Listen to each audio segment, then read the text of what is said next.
And welcome to Mike's Monday, the fourth in the series. Glad you can all join. I'd just like to thank everybody again for all their comments from the last one we did last week, and all the emails. And I hopefully I've answered all the questions to everybody's satisfaction. I've had no complaints yet. Just a couple of things from last week. There's some questions that I took away with me. One was in relation to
I think I may be back in now. Can I start showing you right?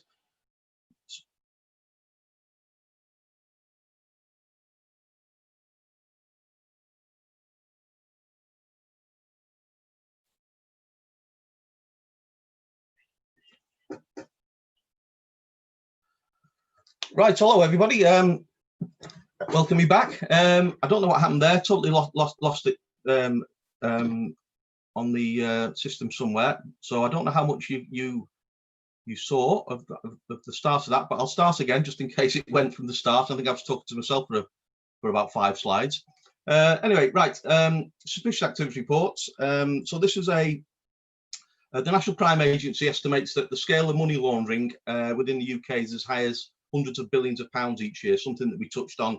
I think it was in one of the first sessions we did. With illegal funds fueling such crimes as modern slavery, human trafficking, fraud, corruption, drugs and terrorism, the usual crimes that we talk about. And professionals working in the accountancy-related professions are continually being encouraged to share best practice in order to tackle money laundering in response to the government's Flag It Up campaign. That started in 2019 with a series of these adverts that went through the press and on billboards, etc. And this one, accountants, money laundering is a dirty business. They had that for solicitors, estate agents, etc.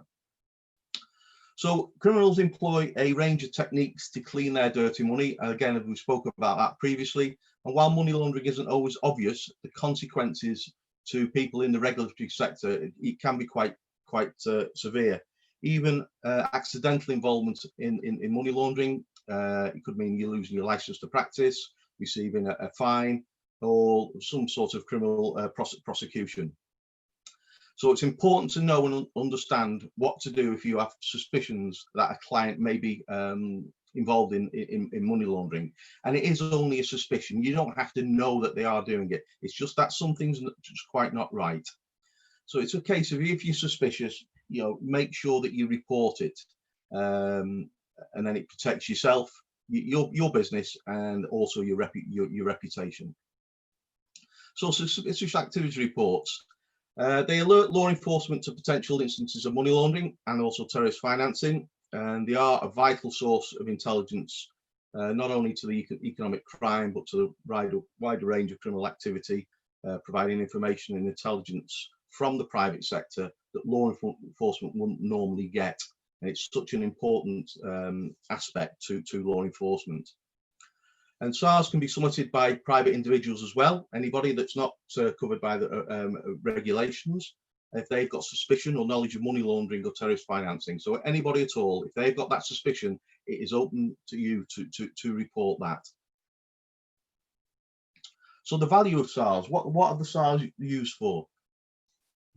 As it says there, the wide-reaching. Intelligence has been instrumental in locating sex offenders, tracing murder suspects, identifying suspects suspected of being involved in watching indecent footage of children online, and showing the movement of young women being trafficked into the UK to work in the sex industry. And that is an increasing thing. They are being used for these. It's not just to identify the money being filtered into the financial services sector. It's also what's behind it, the offences behind it. Well, some SARS provide immediate opportunities to stop crime and arrest offenders, whereas others uncover potential criminality that needs to be investigated. While others provide intelligence useful for future investigations, something you might report on today, it might be of no relevance to law enforcement, but sometime in the future, looking back, it may just be that missing piece of jigsaw. And they all contribute to the UK strategic threat assessment, which governs how the UK as a whole sees the threat of crime to the UK PLC, and what they're going to do to it on a tactical basis. So information provided through SARS, such as contact details, alias identities, investment activity, bank accounts, other assets, can lead to the instigation of new investigations or enhance ongoing operations. And SARS can help identify changes in the nature of or prevalence of types of organised crime, such as mortgage and boiler room frauds, enables detection, protection, prevention activity, including the issue of alerts to businesses. So somebody could submit a SAR that show a sequence of events, and it could be something new that's happening out there that then gets notified to all the financial institutions to say, look, this is something new that may be happening, and to keep everybody on their guard. Multiple SARs on the same subject or company can identify new targets for the police or other law enforcement for operational activity.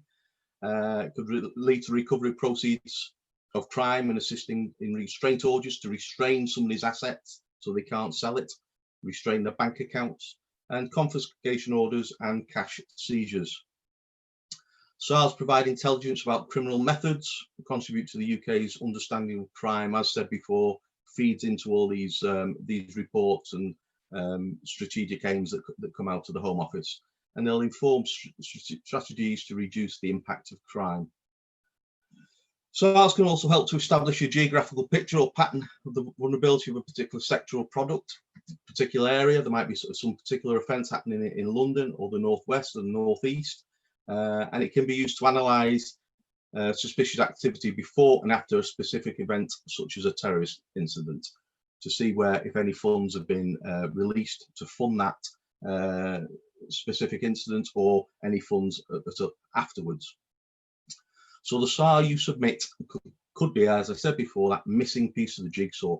It might seem quite innocuous. It might seem that you think, I don't like to see. I'm sure that won't be anything to do with it. But if you're suspicious, report it, because you don't really know what the bigger picture is. It may just help. So who can make a SAR? So persons working in the regulated sector, i.e. yourselves, are required under Part 7 of the Proceeds of Crime Act and the Terrorism Act to submit a SAR in respect of information that comes to them in the course of their business if they know or suspect. And it's if you know or suspect or have reasonable grounds for knowing or suspecting that a person is engaged or attempting money laundering or terrorist financing.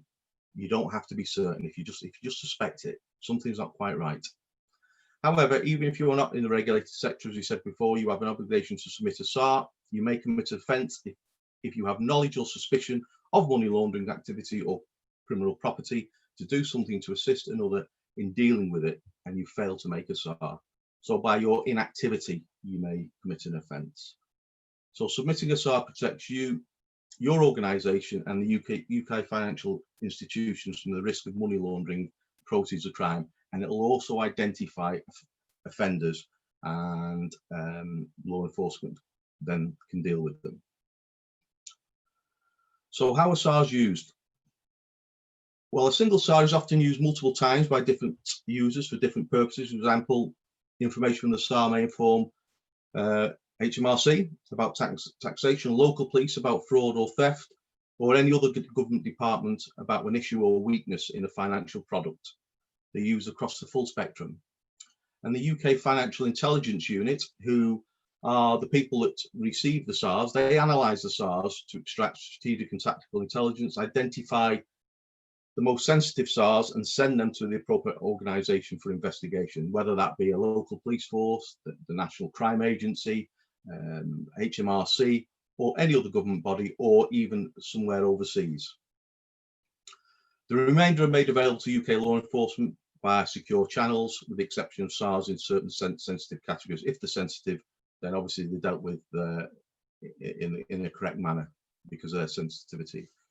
So reporters of SARs would not routinely be provided with updates on their SARs, and may only become aware of the existence of operational activity if law enforcement requests further information from them. So you could submit a SAR and you might never hear anything else about it again. And this is a problem sometimes when I go on inspections, and somebody will say, I've submitted a SAR, I've not heard anything yet, I'm waiting for them to tell me what to do next. You may never be notified in relation to that SAR.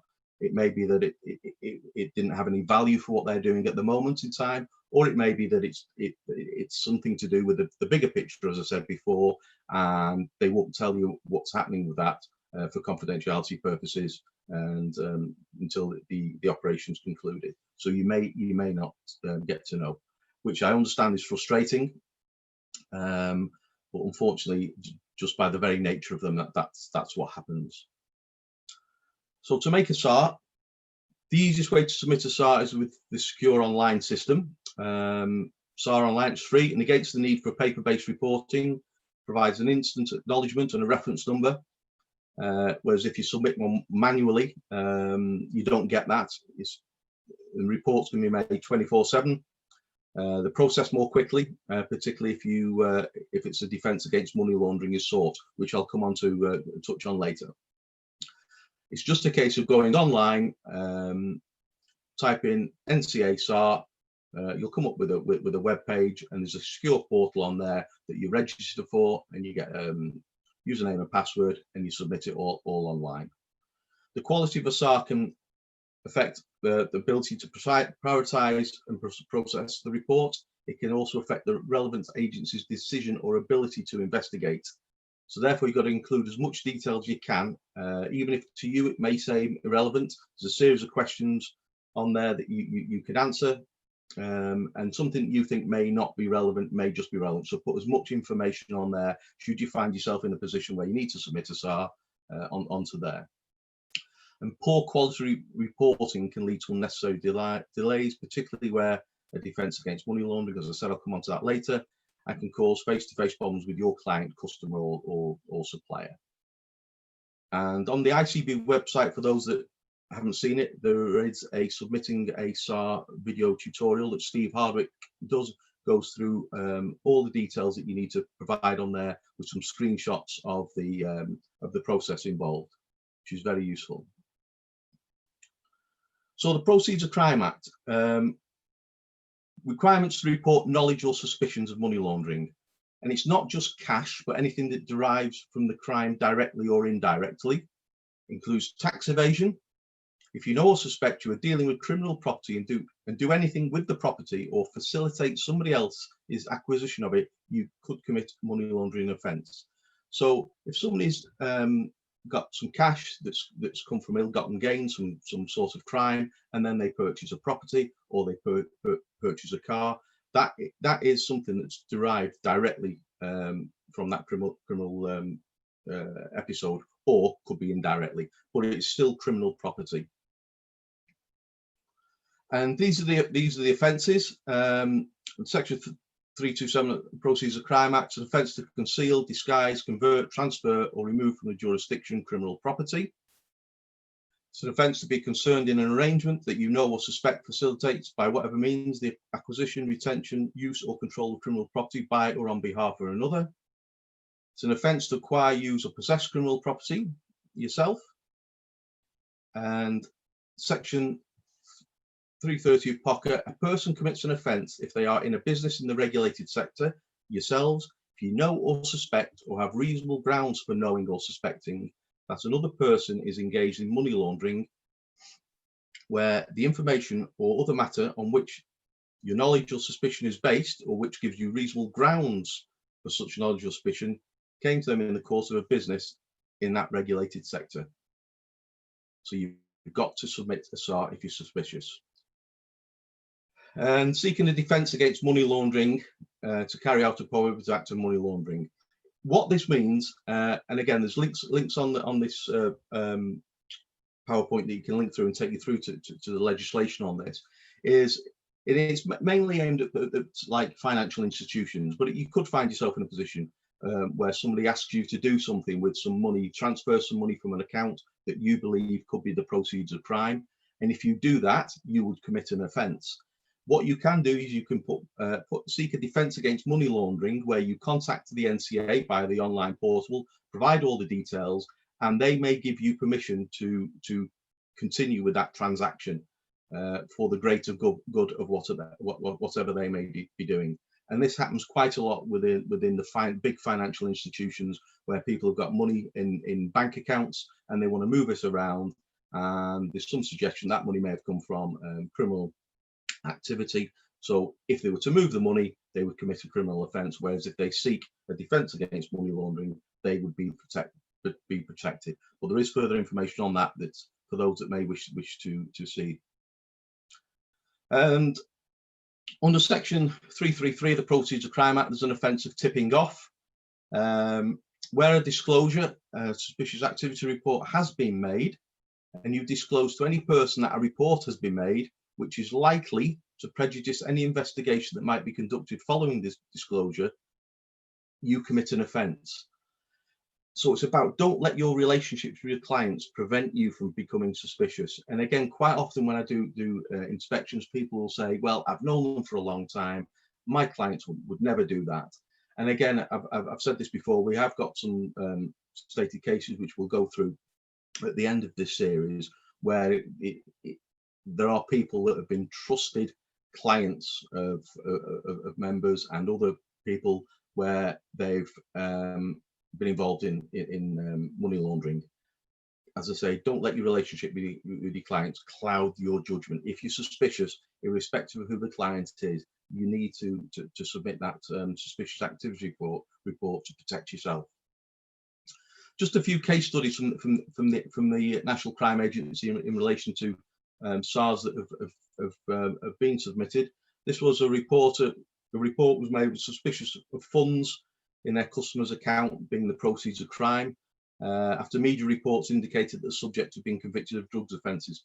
So their clients, suspicious funds, local media says they've been involved in drugs offences, submitted a SAR, and over £20,000 was restrained, which was believed to have come from illegal activity of drugs offences. And 2 people were convicted of conspiring to produce Class C drugs. A confiscation order was obtained for over £300,000.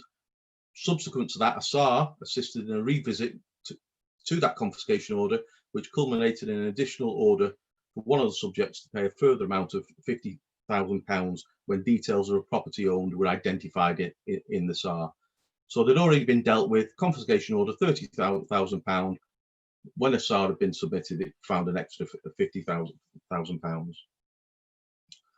And the subject had been convicted of conspiracy to import Class A drugs. The subject and an associate ran a business, and SARS highlighted a reporter's concern that the amount of cash being deposited into the business account.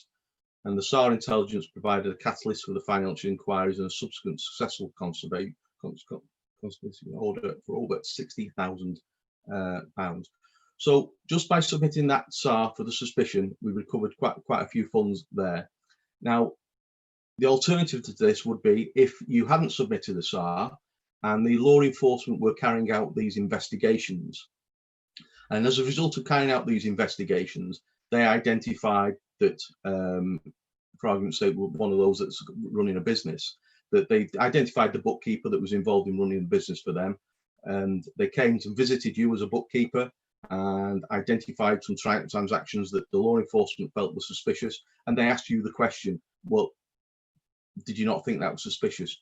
Did you not think that was unusual for what their business activity was? And if you can't answer the question, if it looks like it was suspicious and you should have submitted a SAR, then unfortunately that's where you start to become unstuck. The thing with SARs, though, it is suspicion is subjective, and in law you can't transfer suspicion. So it's just a case of what you think and what you believe at that time. If you can justify why you haven't submitted a SAR, and that justification holds up to scrutiny, then all well and good. But just be aware that you may be asked, if you find yourself in this situation, you may be asked to justify why you haven't done something. The UK Financial Intelligence Unit, as I said before, that processes these SARs, they had a record number of SARs in the last 12 months, over 500,000, a 20% increase in the previous period. And there was an 81% increase in the requests for defence against money laundering and terrorist financing, where people have gone in and said, I've been asked to do this, can I do it? And if UK FIU continued its efforts to provide law enforcement agencies with focused asset recovery opportunities, and as a result of those defences against money laundering requests, over the year, £172 million was denied to suspected criminals as a result of those requests, again up on 31% on the previous year. And then looking at the figures going back, it's a year-on-year increase.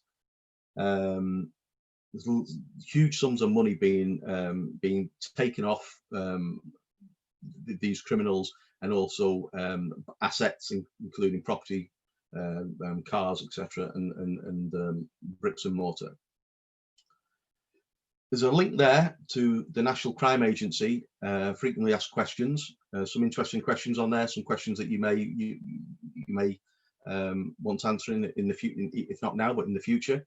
And that is a link to the National Crime Agency annual report, which only came out this month on the 19th of November, which goes through all the facts and figures, some further case studies, and all the people involved in relation to the suspicious activity report, for those of you who may wish to see that. So to sum up, ensure you have an internal process so staff can report suspicion to the money laundering reporting officer, that you have a money laundering reporting officer who has been notified to ICB, as we spoke about in the previous weeks. The MLRO is aware of how to report suspicion to the NCA. Again, I'm finding when I do inspections, a lot of people aren't aware of how to actually report their suspicion. As I've said, it's quite simple. Go online and fill in the form. Confidentiality is maintained. Any paperwork related to SARS is kept separate from the client file to prevent unintentional disclosure. Very important that keep your SARS if you in information supporting a SAR separate, because there have been instances in the past where a client's been sat down with the bookkeeper, going through the file. Top of the page is a suspicious activity report. After submitting the SAR, decide what you're going to do with the client. You may not be contacted by the NCA or other official, as I said before. So you're going to have to make a decision. If carrying on business relationship, review the CDD and the risks. Maybe you need to update your whole of firm risk assessment or your policies and procedures to reflect any risks. Bearing in mind that at this moment in time, it's only suspicion. You're not saying that they are doing something unless you identify that they are doing something. But if it's just suspicion, there's no reason why you can't continue with your business relationship. If you decide to end the business relationship, think of an exit strategy so as not to alert the client that a SAR has been submitted, and don't obviously tell, as I said previously, that to a client that a SAR has been submitted. Again, when I've done inspections, that I have come across it where people have said, "I'll tell the client that a SAR has been submitted." That creates all sorts of problems. One, you commit a criminal offence. You don't know what the reaction to yourself is from the client. If you need any help with an exit strategy, then you can speak to ICB, speak to me, speak to the Director of Compliance if you need to think of a way how you're going to get out of this business relationship. And there are various ways that we can do that. As I say, if in doubt, ask ICB.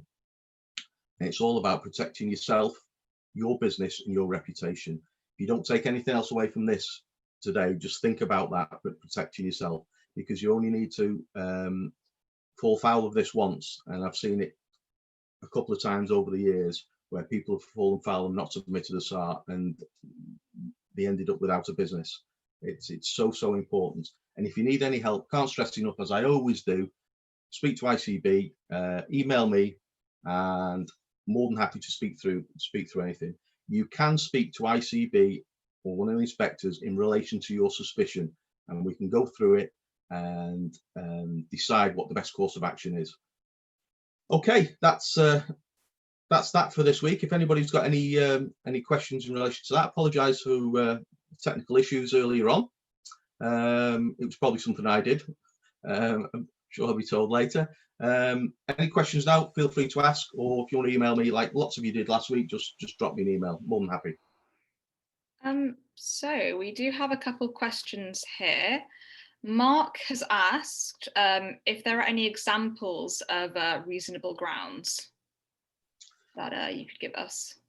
Yeah, I mean, again, there are examples that in relation to reasonable grounds, you've got to look at suspicion and reasonable grounds together, I suppose. You need to look at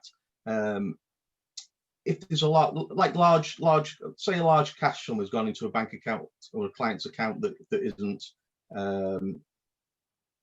the norm, then it's reasonable grounds to suggest that something's not right. You can ask your clients about that. What's this? We've not seen this before. If they don't give you a satisfactory answer to it, they may give you a satisfactory answer to it, and that you can audit that and find out if that is correct. So it'd be reasonable to suspect that there's something not quite right that in relation to that. If somebody suddenly started doing business and they was showing no invoices, there's more money going in, there's no invoices, not necessarily large sums, perhaps lots of smaller sums of money going in, which was not the norm. It'd be reasonable to think well, hang on, I question that. What's that all about? Speak to the client. I haven't seen this before. What's that all about? They may give you an explanation that negates your suspicion. So again, you have to take each one in its own merit.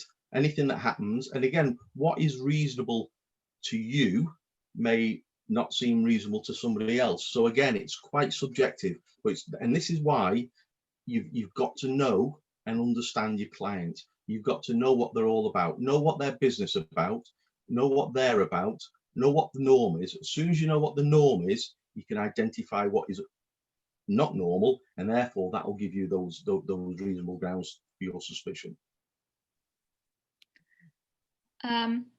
Thank you, Mike.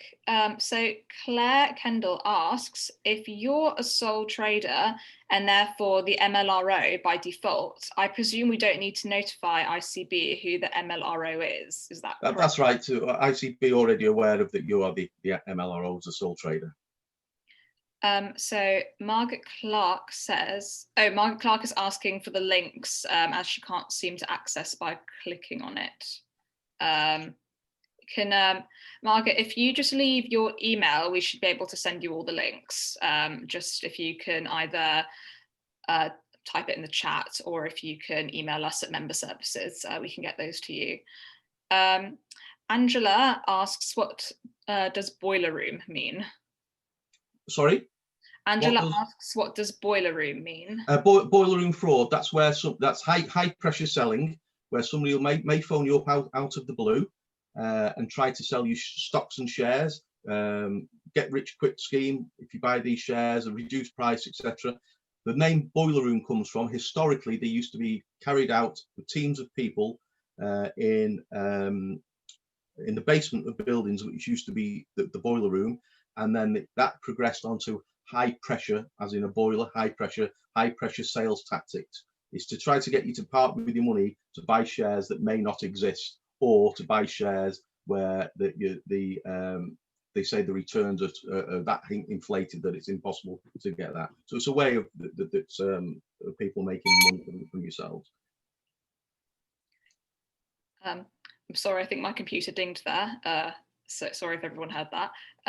So Ian asks, if a client has changed bookkeeper, but an SAR has been reported by the old bookkeeper, will this information be available to the new bookkeeper? No, I mean, you wouldn't know, or you shouldn't know, if a previous bookkeeper had submitted a SAR, and if that previous bookkeeper had told you, then technically they commit an offence. If you've got a client that's come from another bookkeeper and you're suspicious of for whatever reason as to why that client's come to you, and you're suspicious of some activity, then you'd have to submit a SAR. You shouldn't really be aware that a SAR you shouldn't be aware that a SAR had been submitted by that previous bookkeeper. Richard just asks if the AML sessions will be available to watch again. Richard, they will. They're on Facebook and they're also uploaded to YouTube, so you should be able to access them and watch them as many times as you like. And I think, we have a question from Catherine as well. So she says that this is a question about confirming ID for officers. Please can you clarify how often updated ID documents should be reviewed / obtained from clients? And is it for all named directors or shareholders as per Companies House for a company, and all partners for a partnership or LLP? Thank you. Right. It's ongoing, so you should make sure that all your due diligence records, your photographic ID, and your address verification is current and correct, and have a process in place where you review that. So if you've got a passport, you've seen the passport today, you know it expires on the 21st of January next year. You've got something in place that will make sure that you're aware of that. Address verification, you only need to update your address verification if the person has moved. So if you've got a council tax, community charge statement from 4 years ago, but you know the person is still residing at that address, then you can keep that, you can use that. You only need to update that if they have moved address. In relation to the due diligence of your corporate clients, you need to do it for all your directors and all the persons with significant control who've got over 25% of the shares. And in relation to the partnerships, same again, identify and verify the identity of the partners through photographic ID and address verification. Thank you. Okay, Margaret just asked, sorry, Margot, I think, sorry if I'm saying your name wrong.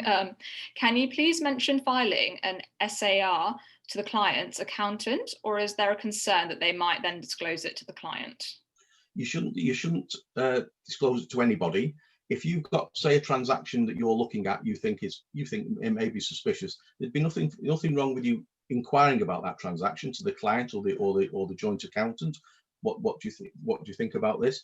What are your thoughts on that? Because the client or the accountant may give you a reasonable reason for that you're happy with, so hence remove that suspicion. But no, you shouldn't be disclosing that to the accountant either. It should be just you submit that. The only people you can speak to about it are the NCA, ICB, and of course anybody that from law enforcement that may come to see you or contact you in relation to that SAR that you've submitted. I think that's it for all the questions. Yeah. Okay, that's fine. Well, as I say, just don't hesitate to drop me an email if there's anything in particular you'd like to speak about, and I'll give you a call and we can go through it. Someone has just dropped in a last-minute one. With regards to the destruction of IDs, can we destroy the previous ID when we have received an updated one? For yes, example, you can. The passport. Yeah. Brilliant. Yes, you can. You don't need to keep that once you've replenished it with a new one. And just triple checking the Q&A. No more questions. Just a lot of people saying thank you. Looks like it. No, my pleasure. And again, everyone can email Mike if you have any more questions. That's great. Thanks very much. Thank you, everyone. Bye. Cheers.